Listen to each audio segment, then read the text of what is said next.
할렐루야. 오늘 10월 6일 화요일 아침입니다. 온 맘 다해 찬양 듣고 같이 또 말씀 나누도록 하겠습니다.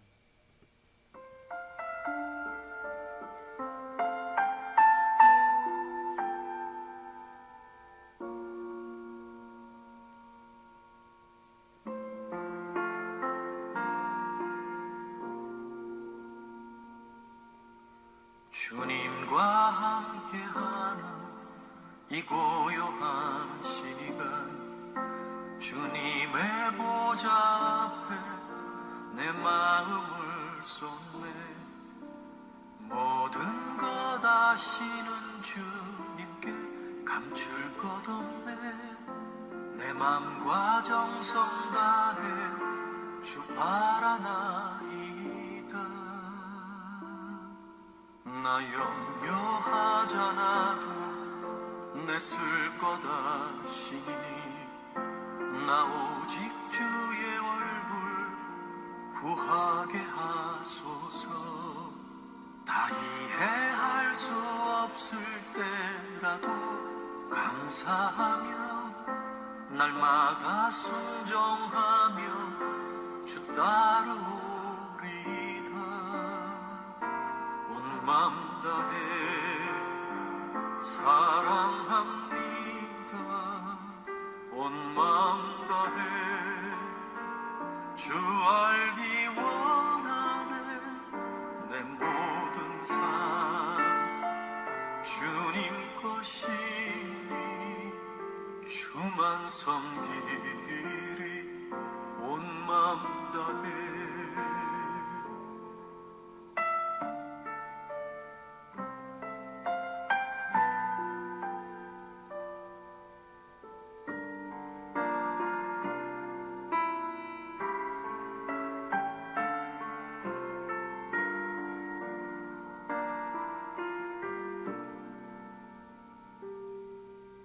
나 염려하잖아도 내 쓸 것 아시니, 나 오직 주의 얼굴 구하게 하소서. 다 이해할 수 없을 때라도 감사하며 날마다 순종하며 주 따르오리이다. 온 맘 다해 사랑합니다. 온 맘 다해 주 알기 원하네. 내 모든 삶 주님 것이니 주만 섬기리. 온 맘 다해 온 맘 다해 사랑합니다. 온 맘 다해 주 알기 원하네. 내 모든 삶 주님 것이니 주만 섬기리. 온 맘 다해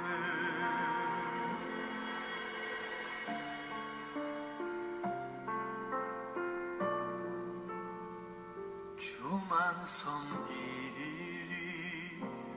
온 맘 다해.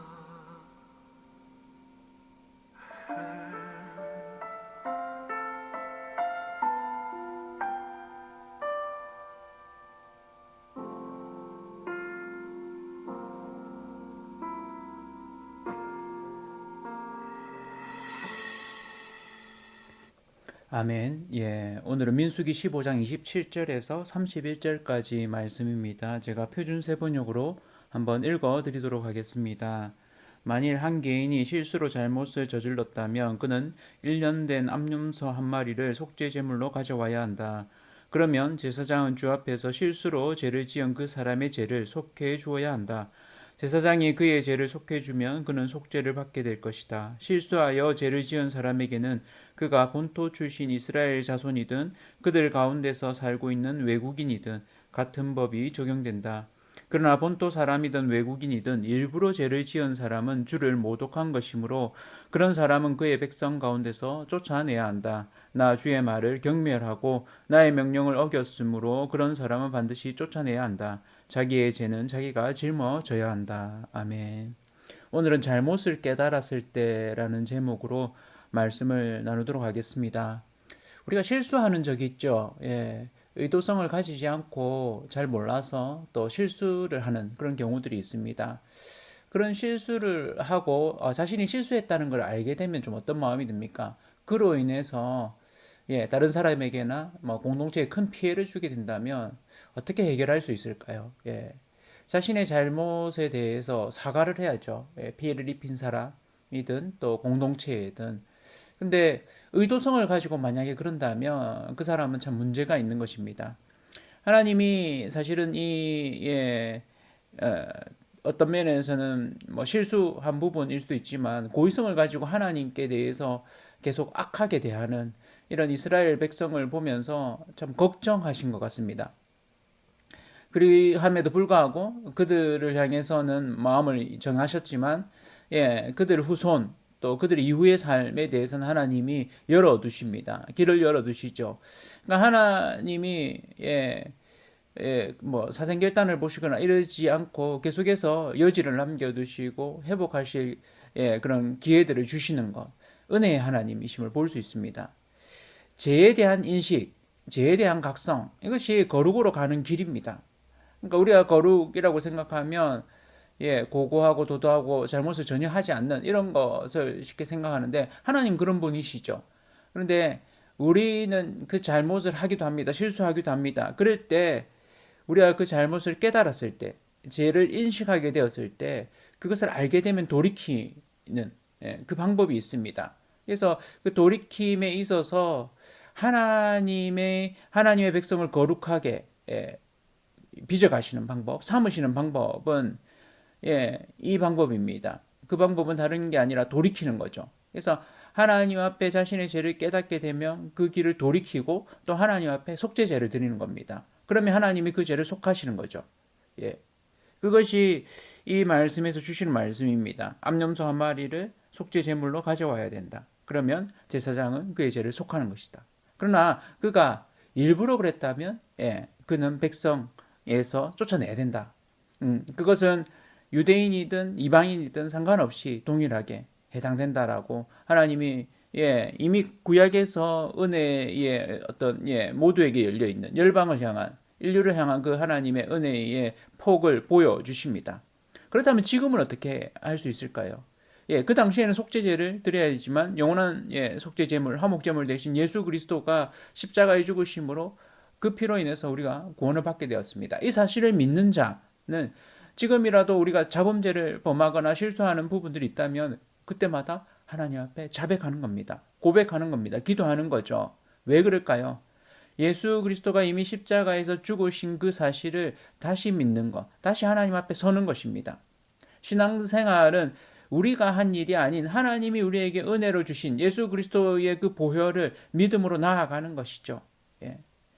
그렇게 살아갈 때 누군가 우리가 관계를 맺은 사람에게 실수하면 그 사람에게 실수에 대한 용서를 구하는 것이 진정한 관계됨입니다.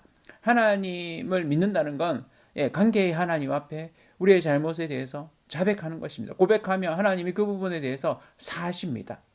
그로 인해서 우리가 하나님 앞에 더 가까이 가는 것입니다. 우리의 삶 가운데 잘못을 깨달았을 때 주님 앞에 매일매일 새롭게 서는 우리들 되기를 원합니다. 그러할 때 하나님이 우리를 성화시켜 갑니다. 우리가 주님 앞에 더 나아가게 됩니다. 우리의 삶 가운데 하나님 앞에 매일매일 서시는 우리의 실수로 또 주님 앞에 부족함으로 우리의 모습을 보게 될 때 그때마다 하나님 앞에 서고 기도함으로 하나님 앞에 나아가는 또 죄를 자백하는 그로 인해서 우리를 거룩히 하시는 그 하나님과 늘 교제하는 그런 저와 온 성도님들 되시기를 축복합니다.